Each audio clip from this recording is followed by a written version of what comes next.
일본 역사에서 최고의 명문가로 꼽히는 호소카와 가문은 가문을 방문하는 고위급 손님들을 대접할 목적으로 1932년 약 8,000평짜리 초대형 연회장을 만들었습니다. 이 연회장은 단순한 연회장이 아니라 실내 장식이 어마어마합니다. 벽, 천장, 바닥까지 연회장 전체를 소위 일본의 혼이라 부르는 옷으로 뒤덮었는데 작품 수가 무려 5,000점을 넘는다고 하죠. 일본 정부가 역사 문화유산으로 지정했을 정도로 건물 자체가 하나의 예술작품입니다. 바로 메구로 가주엔인데요. 그러다 1988년 홍수와 지진으로 메구로 가주엔이 훼손되자 호소카와 가문은 이를 복원할지 부술지를 두고 한참을 고민하게 되는데요. 왜냐하면 수많은 옷 예술품들을 복원하는 것은 거의 불가능에 가까운 일이고 일본 장인은 물론 중국, 한국까지 수소문했지만 마땅한 실력자를 찾을 수 없었기 때문입니다. 결국 공개 입찰을 진행했는데 무려 3,000명이 넘는 일본 장인들과 외국인 장인들이 입찰했는데 결국 복원은 한국에서 온 36살의 전용복에게 맡겨졌습니다. 10대 시절부터 옷을 배우기 시작한 그는 1980년대 초 우연히 메구로 가주엔을 방문했다. 그 규모와 퀄리티에 깜짝 놀랐습니다. 건물 내부가 얼마나 호화스러웠던지 각 방부터 정원, 복도, 심지어는 화장실도 하나의 예술작품이었습니다. 그러나 정작 그의 가슴을 떨리게 만든 것은 실내 장식품 전부가 그가 가장 잘하는 옷과 나전기법으로 만들어진 예술품으로 채워져 있었다는 점입니다. 5천여 점의 작품이 전부 그랬는데 하나하나 살펴본 그는 이 작품의 80% 이상이 일제강점기 조선에서 강제로 끌고 온 조선장인들의 피와 눈물로 빚어졌다는 사실을 알게 됩니다. 그리고 그는 다짐하죠. 반드시 자신의 손으로 이 메구로 가주엔을 복원하겠다고 말이죠. 그리고 3년 뒤 1991년 11월 13일 마침내 다시 재오픈한 메구로 가주엔은 완전히 새로운 모습으로 태어났는데 그의 눈앞에서 펄럭이는 태극기를 본 39살의 전용복은 그 자리에서 출두해버렸습니다. 이 작품들을 복원한 후 일본 정부는 그에게 문화기금을 제공할 테니 기화하라는 제의가 있었는데 그는 나는 조선의 옷쟁이라며 거절한 것으로 알려졌습니다.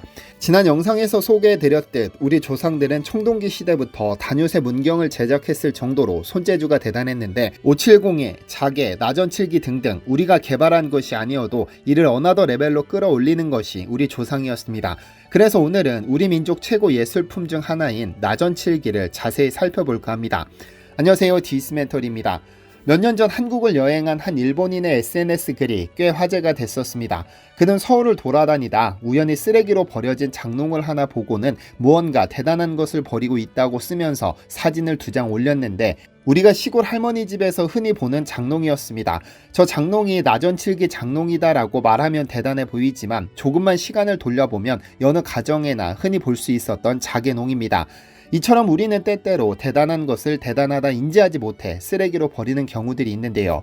보통 한국을 대표하는 예술품으로 나전칠기를 꼽습니다. 나전칠기의 나는 조개, 소라, 진주 등을, 전은 보배롭게 꾸민다는 의미를, 칠은 오칠하다를 뜻하며 기는 그릇을 의미합니다.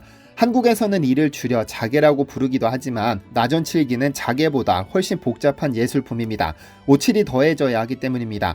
그러니까 나전칠기는 오칠한 그릇이나 가구에 전복이나 소라 껍데기 등을 얇게 갈아 모양을 만든 후 박아 넣고 다시 오칠로 마무리하는 예술품인 겁니다. 이는 한국, 중국, 일본에서 모두 찾아볼 수 있고 역사를 되돌려 보면 나전기법은 중국 상나라에서 시작해 당나라 시기에 크게 성행한 기법입니다. 이는 신라를 거쳐 일본까지 전해지지만 중국과 일본은 나전기법보다 칠기기법이 발달해 나전기법은 곧 쇠퇴하게 됩니다. 반면 신라에 전해진 나전기법은 신라인들의 손을 거쳐 독보적인 예술 분야로 발달했죠.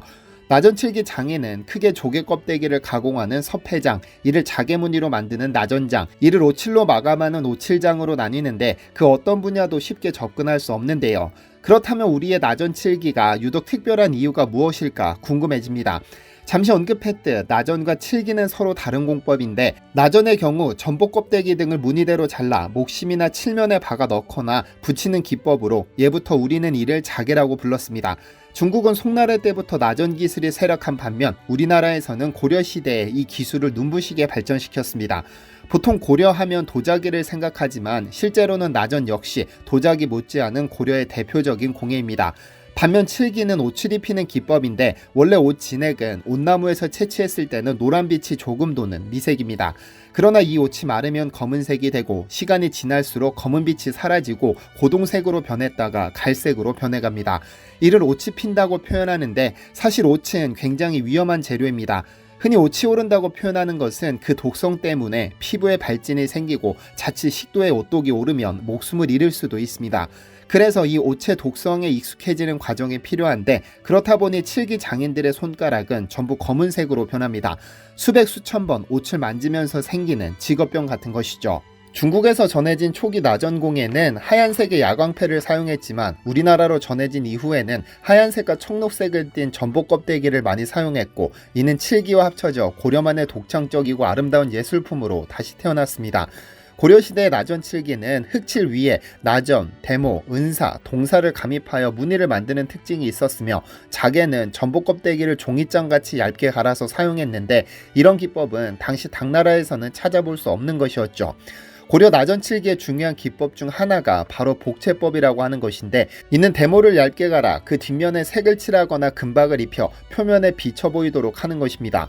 또한 고려 나전칠기에서 보이는 특징 중 하나는 바로 금속선을 사용하는 것으로, 무늬의 덩굴줄기나 무늬와 무늬 사이 경계선 등으로 다양하게 응용했는데, 이런 세밀한 공예 방식 역시 중국 것에서는 발견할 수 없는 것들입니다.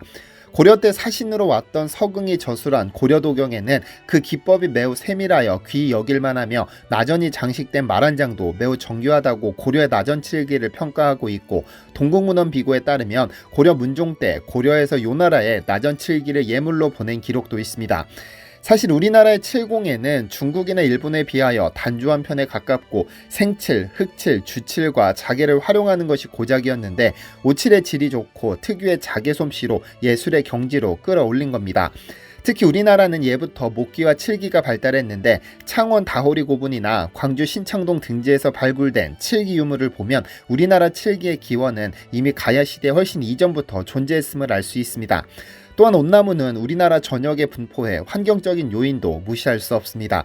이런 덕분에 과거 신라에서는 칠기를 전문으로 만드는 칠전이라는 기관이 있었고, 고려시대와 조선시대에는 온나무를 국가적으로 장려하고 재배할 만큼 중요한 비중을 차지하고 있었습니다. 그러다 조선시대 말기로 접어들면서 나전기법은 좀 더 다양해집니다. 문양보다는 자연의 사실묘사가 더 많아지고, 끊음질 기법으로 귀간문, 즉 거북 등껍질을 형상화한 거북 등무늬와 같은 기하학적 무늬를 전체에 뒤집어 씌운다든지, 나전기법으로 산수한 편을 그려 넣는 등 예술적 가치는 더욱 높아졌죠. 결과적으로 민간에서 발달한 나전칠기는 왕실과 귀족, 사대부 등 상류층의 전유물이었다가 조선시대 말기에 접어들며 대량 생산이 가능해지면서 대중화되기 시작했습니다. 그러다 일제강점기가 시작됐죠. 영상 초반에 언급했듯 일제시대 수많은 조선의 장인들이 반강제적으로 일본으로 건너가 나전칠기 작품을 만들었고, 지금도 잊을만 하면 일본의 나전칠기 작품 뉴스가 들려오곤 합니다. 2020년에는 전 세계에 단 3점뿐인 고려 나전국화 넝쿨무늬 합을 환수하기도 했습니다. 고려시대의 나전칠기는 더 귀한데 전 세계에 딱 20여 점만 존재하는데, 그마저도 대부분 미국이나 일본 주요 박물관이 소장하고 있는 상황입니다. 아마 일본인이 서울에서 본 나전칠기 장롱은 아마 진짜 나전칠기가 아니라 자개농이었을 겁니다. 일본인들이 조선에서 만든 도자기나 막사발에 환장했던 것처럼 나전칠기 수요도 폭발적으로 증가하자 당시 전복이 풍부했던 통영 등지에 대량 생산 체제가 최초로 도입됐고, 1980년대까지 그 주변으로 수많은 나전칠기 공장이 들어섰습니다. 물론 어느 집에서나 하나씩 가지고 있던 장롱은 진짜 나전칠기는 아니고, 오칠을 대신에 일본에서 들여온 캐슈라는 저렴한 대용 칠재료를 사용해 만든 것입니다. 진짜 오칠이 가미된 나전칠기는 최소 수천에서 수억 원을 호가하기 때문에 쉽게 구할 수 있는 것은 아니었죠. 나전과 칠기가 만나면 천년을 간다는 말이 있습니다. 좋기 천년의 세월을 견디며 한국인 특유의 섬세함과 예술적 손놀림이 가미된 나전칠기의 매력은 쉽게 만들어진 것은 아닙니다. 혹 시골집에서 발견하시거든 자세히 감상해 보시기를 추천드립니다. 시청해 주셔서 감사합니다.